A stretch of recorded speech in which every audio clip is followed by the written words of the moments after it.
C'est donc une exclusivité LCI, un document exceptionnel. Après 3 semaines de guerre civile en Libye, des milliers de victimes, quelques 200 000 réfugiés au bas mot. Vincent Herouet, assisté de Yannick Mahé et Éric Josset, ont rencontré le colonel Kadhafi tard hier soir dans un grand hôtel de Tripoli. Écoutez, regardez. Est-ce que vous dormez bien, colonel Kadhafi? Oui, oui. Je voudrais savoir qu'est-ce que vous êtes prêt à sacrifier pour pacifier Benghazi et pour reconstituer l'unité de la Libye. Discuter avec qui? Le Conseil national, par exemple, de Benghazi, qui s'est constitué.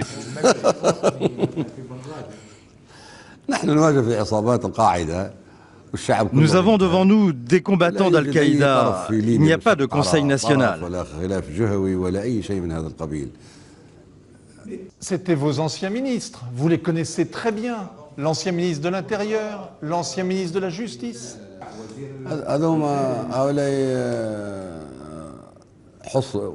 في بنغازي لما قامت عصابات بن لادن بالاستيلاء على السلاح. Ils ont été bloqués à Benghazi, ils ont été pris par la force, par les gens de Benghazi. Ils leur ont dit qu'ils seraient tués de la manière des combattants d'Al-Qaïda, c'est-à-dire égorgés. La seule possibilité, c'était de s'engager avec eux, de leur donner les ordres dont ils avaient besoin pour ne pas perdre le temps et avoir une certaine crédibilité.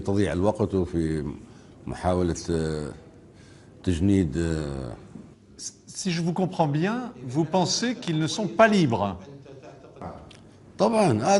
Non, bien sûr, ce sont des prisonniers.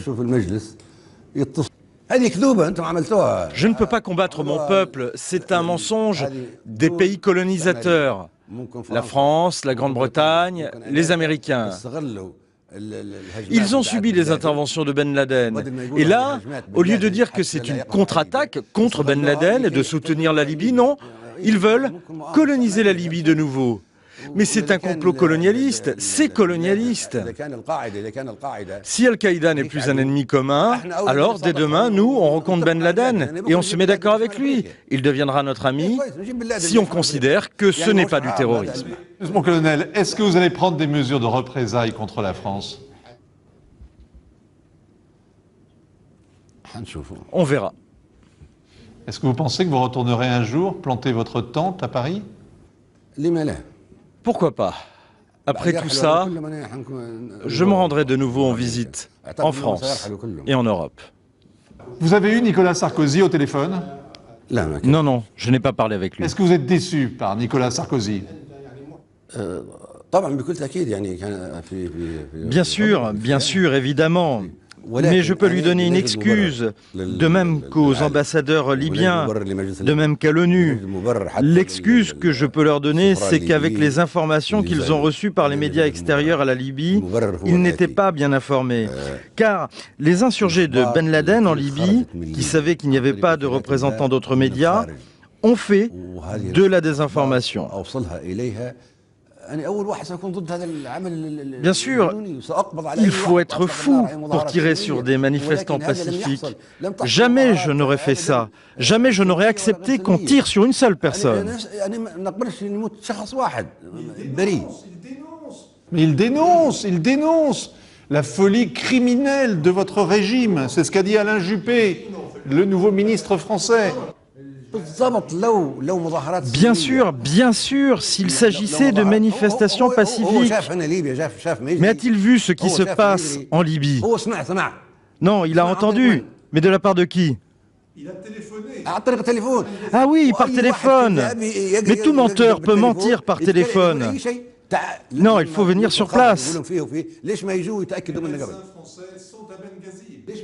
Des médecins français sont à Benghazi et soignent des gens.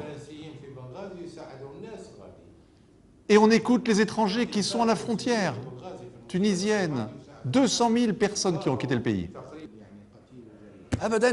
Non, impossible, je te défie. Je lance un défi. C'est un mensonge. C'est un mensonge. Où deux, qui c'est qui les a tués? Please, attendez, je suis en train encore de parler. Je ne veux pas rire, je ne veux pas rigoler comme ça. Je suis en train de discuter de choses très importantes qui importent le monde. Et je pense que je peux lui donner excuse à ce monde. Parce que même les Libyens, je peux leur donner une excuse. Parce qu'ils ont eu une information immense et un mensonge très, très grand.